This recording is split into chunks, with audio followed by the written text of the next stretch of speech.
Uma empresa de lá acabou recolhendo dezenas de produtos lácteos, como queijos e também iogurte, depois que um surto de listéria em vários estados, que levou a 23 hospitalizações e 2 mortes, segundo os Centros de Controle e Prevenção de Doenças.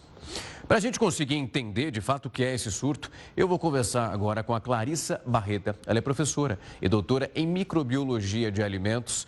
Clarissa, uma ótima noite. É um prazer recebê-la aqui. Ontem nós comentamos sobre esse recolhimento dos alimentos, mas eu queria entender do que nós estamos falando. Qual é o risco para a saúde, para quem teve contato com esse alimento? Daqui a pouco eu também vou perguntar, porque nós estamos falando aqui de alguns específicos, mas essa contaminação pode acontecer por outros meios.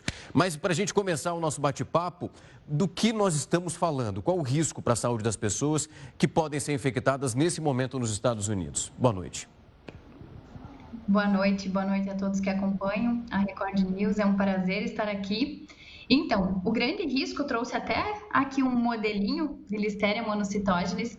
Essa bactéria é uma bactéria que ela tem uma característica de conseguir passar a barreira placentária, hematoencefálica e também intestinal.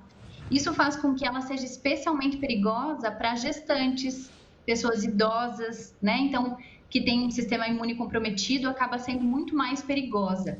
Em adultos saudáveis, ela costuma causar sintomas mais leves, né? Mas o risco acaba sendo muito mais associado, então, aos idosos, às crianças, recém-nascidas em especial, e às gestantes.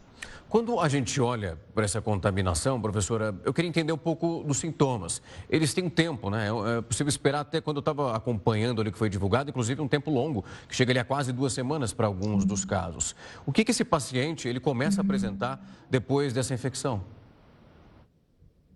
Então, esse detalhe até do tempo é um detalhe muito importante de ser frisado, porque os surtos relacionados à Listeria monocytogenes costumam ser surtos muito longos, Rafael, justamente porque o período de incubação, que é o período desde a gente consumir o alimento até começar a ter os sintomas, pode levar até 90 dias.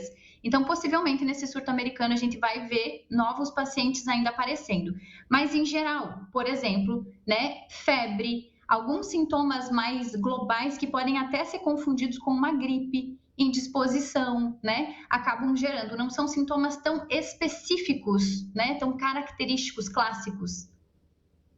A gente olha, a gente mostrou no caso dos Estados Unidos ali vários produtos lácteos. A formação nesse produto, quando a gente fala da listéria, nós estamos falando, é um prazo de validade que ele pelo menos não é respeitado. Como que acontece aquela formação para que chegue num quadro como esse? Como que essa contaminação chega no alimento e de alguma forma, que nós ainda tentamos entender nos Estados Unidos como isso vai se comportar, afeta a vida de tantas pessoas?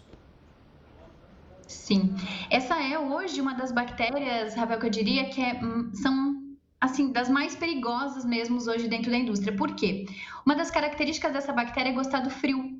Então, ela é muito presente nos alimentos que ficam sob refrigeração. Mesmo que eles estejam dentro do prazo de validade, o que possivelmente, claro, está sendo levantado, né? O que causou esse surto especificamente, mas a gente teve surtos em milkshake em agosto de 2023 nos Estados Unidos com 3 mortes.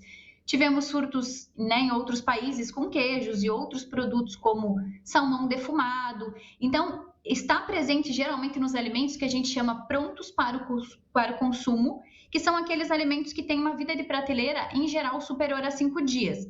Mesmo dentro do prazo de validade, é possível que essa contaminação tenha acontecido no ambiente produtivo desse queijo, e aí essa bactéria, que inclusive forma biofilmes, como se fossem crostinhas nos equipamentos, nos utensílios, ela acaba indo parar nesse queijo, e mesmo dentro do prazo de validade pode acabar contaminando as pessoas. Por isso que o controle no ambiente e nos produtos é tão importante, inclusive aqui no Brasil, a gente controla essa bactéria também.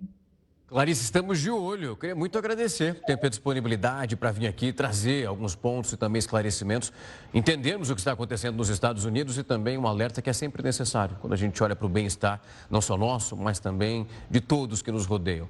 Muito obrigado por falar conosco. Com certeza, eu é que agradeço. Uma boa noite para todos. Boa noite, até mais.